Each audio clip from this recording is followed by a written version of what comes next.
Hi welcome to our channel. ప్రస్తుతం మనతో పాటు భరద్వాజ్ గారు సీనియర్ జర్నలిస్ట్ ఉన్నారు. వారితో ఒకసారి మాట్లాడదాం. సార్ నమస్కారం. సార్ నమస్తే అండి.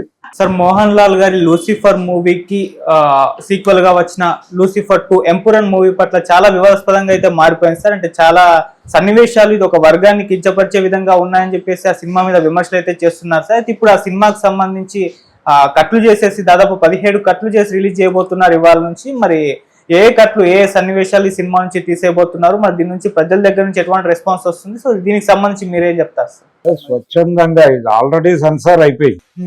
అంటే మనకి ఒక వెసులుబాటు ఉంది.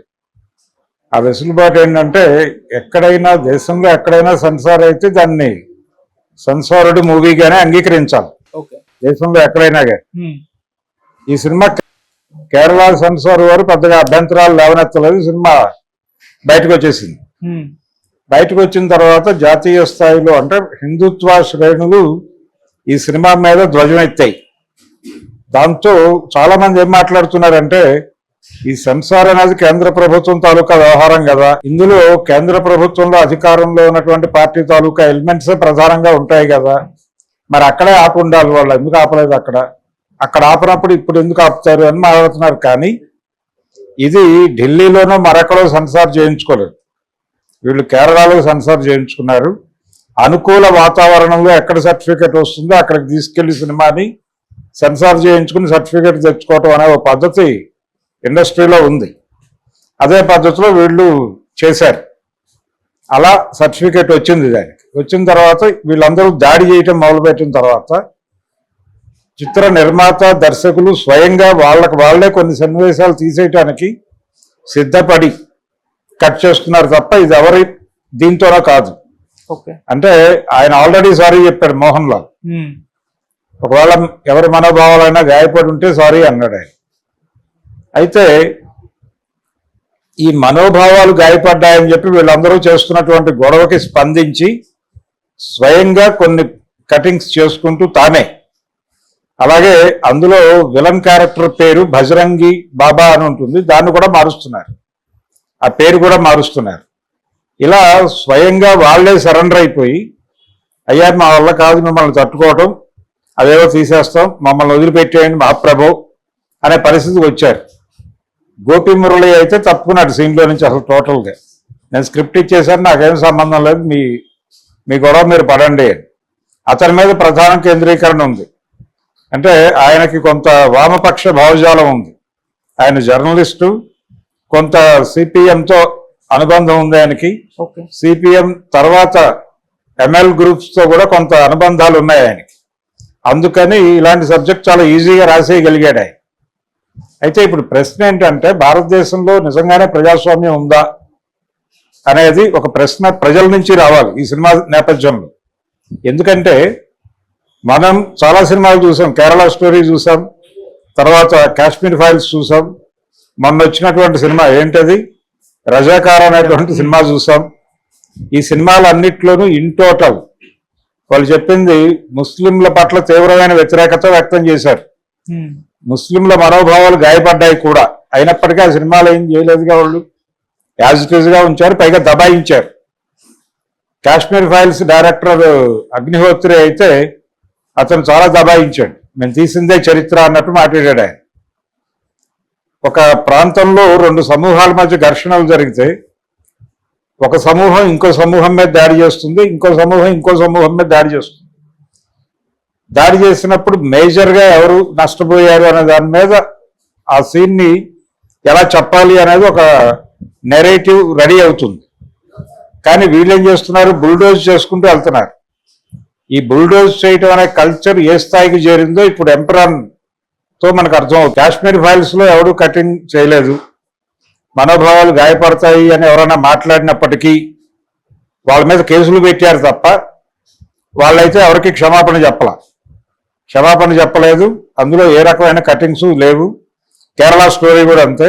ఎవరైనా ఈ సినిమాలు దారుణంగా ఉన్నాయి, ఈ సినిమాలు చూసి బయటకు వచ్చిన వాళ్ళకి ఎదుర్కొండా ఎవరైనా ముస్లిం కనిపించినా లేదు, ఈ సినిమా చూసి వారి కార్యాలయానికి వెళితే పక్క సీట్లో ఉండేవాడు ముస్లిం అయితే వాడిని అనుమానంగా చూసే పరిస్థితి ఉంది అని చెబితే వాళ్ళ మీద యుద్ధం ప్రకటించారు. యుద్ధం ప్రకటించి మీరు ఇష్టం వచ్చినట్టు మారితే సహించేది లేదు అని వార్నింగ్లు కూడా ఇచ్చారు. మరి ఇదేంటి గొడవ? ఇక్కడ ప్రజాస్వామ్యం లేదా? ఇది కేవలం ఇదేమైనా హిందూ దేశం కింద, హిందూ రాజ్యం కింద మారిపోయిందా? హిందుత్వ రాజ్యం కింద హిందుత్వ ఎజెండానే అమలు జరుగుతుందా? ఇప్పుడు జగన్మోహన్ రెడ్డి గారు ఇక్కడ రెడ్ బుక్ పాలన నడుస్తుందా అంటాడు ఆంధ్రప్రదేశ్. అట్లా ఇక్కడ భారతదేశంలో హిందుత్వ రాజ్యం ఏమైనా వచ్చేసిందా?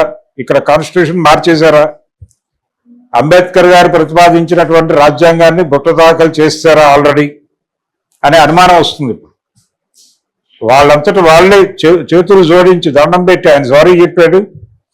ఈయనేమో పృథ్వీరాజు ఇక నా వల్ల కాదులే మీతో గొడవ పడటం, ఎందుకు వచ్చిన గొడవ, నేను మీకు అభ్యంతరాలు ఉన్నవన్నీ తీసేస్తాను, ఆ పేరు కూడా మీకు ఇబ్బందిగా ఉంది కాబట్టి ఆ పేరు మార్చేస్తాను, నన్ను వదిలిపెట్టండి మహాప్రభు అనేసాడు. ఇలా బెదిరించి ప్రతి ఒక్కరిని సరెండర్ చేసుకుంటున్నారు. అంటే ఆ రేంజ్ దాష్టీకం జరుగుతోంది హిందుత్వ శ్రేణుల నుంచి. ఈ దాష్టీకం వలన ఇప్పుడు వాళ్ళు ఆ సీన్లు కట్టింగ్, ఆ 17 కట్లు, ఆ పేరు మార్పులు ఇవన్నీ పెట్టుకున్నారు. గుజరాత్ అల్లర్ల గురించి సినిమా తీయకూడదా ఎవరు? గుజరాత్ అల్లర్ల గురించి ఎవరు మాట్లాడకూడదా ఈ దేశంలో? గోద్రా సంఘటన గురించి ఎవరు మాట్లాడకూడదా? ఎక్కడికి పోతోంది ఈ దేశం? ప్రజాస్వామ్యం అనేదాన్ని నెమ్మదిగా చంపేయటంలో భాగమే ఇవన్నీ. ఈ సినిమా మీద పర్టికులర్గా ఎంపురాన్ మీద జరుగుతున్న వ్యవహారం అయితే ఊరూరా సభలు పెట్టి చెప్పాల్సినటువంటి అవసరం ఉంది ప్రజా సంఘాలకు. హిందుత్వ ప్రజాస్వామ్యాన్ని ఎలా కూనీ చేస్తోంది, ఈ దేశంలో మాట్లాడేటువంటి స్వేచ్ఛను ఎలా చంపేస్తోంది అనేది ఇంతకంటే ఉదాహరణ అక్కర్లేదు. భావ ప్రకటన స్వేచ్ఛ. సినిమా అనేది ఒక దర్శకుడు, ఒక కథా రచయిత కలిసి తెర మీద కెమెరాతో రాసేటువంటి రచనే. ఆ రచన మీరు మాకు వ్యతిరేకంగా చేస్తే మేము సహించు అన్నారు అని గొడవ చేస్తున్నారు. వాళ్ళు అందరి గురించి వాళ్ళు ఇష్టం వచ్చినట్టు సినిమాలు తీయచ్చు, దాన్ని అందరూ అంగీకరించి తీరాలి, దాని మీద ఎవరో మాట్లాడకూడదు. ఈ ఒక్క పోలిక చాలు ఈ రోజున దేశంలో ఏం జరుగుతుందో తెలుసుకోవటానికి. కాశ్మీర్ ఫైల్స్ ని అలాగే ఎంపురాన్ని పక్క పక్కన పెట్టి చూస్తే ప్రపంచం అర్థమైపోతుంది. భారతదేశంలో ప్రజాస్వామ్యం ఉందా, ఇంకేమైనా ఉందో అర్థమైపోతుంది. అందుకని దీనికి ఈ పరిస్థితి రావడానికి దారితీసినటువంటి, అంటే ప్రతి విషయంలోనూ వాళ్ళు అలాగే బుల్డోజ్ చేస్తున్నారు, వాళ్ళు ఇష్టం వచ్చినట్టు. మేము మాట్లాడిందే, మేం చేసిందే శృంగారం అన్న పద్ధతిలో బిహేవ్ చేస్తున్నారు ప్రతి అంశంలో కూడా. అందుకని హిందుత్వ ప్రమాదంలో ఈ దేశం ఉంది, ఈ దేశ ప్రజాస్వామ్యం ఉంది, ఈ దేశ రాజ్యాంగం ఉంది అనే దాన్ని ఈ ఎంపురాన్ అనేటువంటి ఇన్సిడెంట్, ఈ ఎంపురాన్ మీద వాళ్ళు సెల్ఫ్ ఇంపోజ్డ్ కట్స్ చేస్తున్నారు. స్వచ్ఛందంగా వాళ్లే కత్తిరించి దండం పెట్టేస్తున్నారు.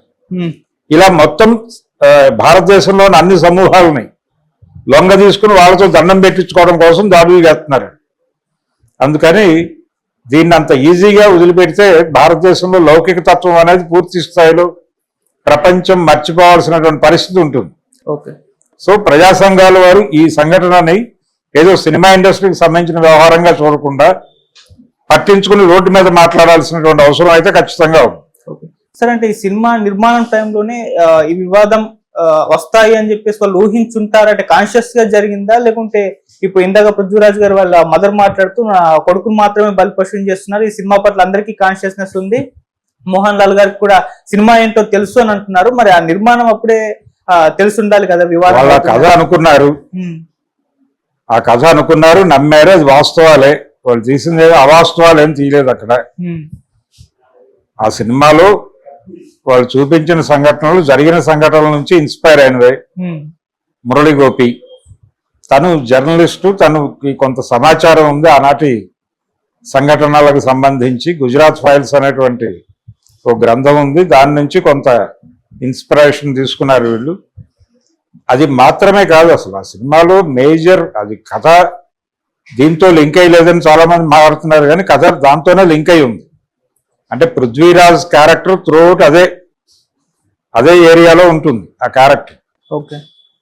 అతను అంటే ఇక్కడ ప్రధానంగా ఆవిడ పృథ్వీరాజ్ మదర్ మాట్లాడినటువంటి సందర్భం ఏంటంటే, ఆ సినిమాలో ఆ హిందూ జమీందారిని మాట్లాడేటువంటి మాటలు అది చాలా అద్భుతమైనటువంటి ఐ ఓపెనర్ డైలాగ్స్ కదా, అవి కళ్ళు తెరిపించేటువంటి డైలాగులు కదా.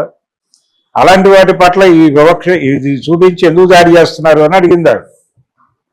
ఇవన్నీ అందరూ డిస్కస్ చేసినవే కదా, ఎందుకు డైరెక్టర్ని టార్గెట్ చేస్తున్నారు అంటే director is captain of the ship అనేది ఒక డైలాగ్ ఉంది. డైరెక్టర్ గారే సారథి సినిమాకి. అయితే కథా రచయిత ఆయన చెప్పినప్పుడు వీళ్ళకి కనెక్ట్ అయింది, అది కనెక్ట్ అయింది, ఆయనతో రాయించారు, సినిమా తీశారు, అయిపోయింది. సో ఇప్పుడు డైరెక్టర్ గారే బాధ్యత, జవాబుదారీ ఆయనే తీసేయమని చెప్తున్నాడు ఇప్పుడు స్వయంగా. తీసేయండి మహాప్రభు, ఆ సీన్లు అక్కర్లేదు, వాళ్ళు ఎలా కావాలంటే అలా సినిమాని మార్చేయండి అంటున్నాడు ఆయన. ఇప్పటికి 250 కోట్లు కలెక్ట్ చేసింది అది. ఇది మార్పులు జరిగిన తర్వాత ఎంత కలెక్ట్ చేస్తుందనేది చూడాలి. వీళ్ళకి ఇతర కమిట్మెంట్స్ ఉన్నాయి ఓటీటీలో, అవి దాని మీద ఏదో కొంత రెవెన్యూ వచ్చేస్తుంది, వాళ్ళ ప్రాజెక్టు సక్సెస్ఫుల్ గానే బయటపడతారు. కానీ ఇక్కడ ప్రజల పరిస్థితి ఏంటి? ఇలా ప్రతిదీ అంటే మీ అవతల వాళ్ళని విలన్లుగా చూపించి మీరు సినిమాలు తీస్తేనేమో ప్రజలందరూ దండం పెట్టాలా? మీ కాశ్మీర్ ఫైల్స్ తీను, మీ కేరళ స్టోరీకి మీ మీద ఎవరైనా చిన్న విమర్శ చేస్తే మీరు తట్టుకోలేరా? ఎదురుదాడి చేస్తారా? అసలు వాళ్ళ సినిమాని వాళ్ళే బ్యాన్ చేసుకునే పరిస్థితి కల్పిస్తారా? ఇంతకంటే దుర్మార్గం ఏముంటుంది దేశంలో? ఇంత దుర్మార్గం నడుస్తుంటే ప్రభుత్వం ఇతర వ్యవస్థలు నోరు మూసుకుని కూర్చోవడం ఏంటి? కోర్టులు నోరు తెరిచి మాట్లాడాలి కదా, ప్రతి ఒక్కరు మాట్లాడటం లేదు. ఎవరికైనా గుంభనగా లోపల మాట్లాడుకుంటున్నారు కానీ బయటకు ఎవరు ఓపెన్ అవడానికి సిద్ధంగా లేరు ఎంపురాన్ విషయంలో. అందుకని ఈ దేశంలో ఖచ్చితంగా అంటే ఈ దేశపు ప్రజాస్వామ్యము ఇక్కడ ప్రాథమిక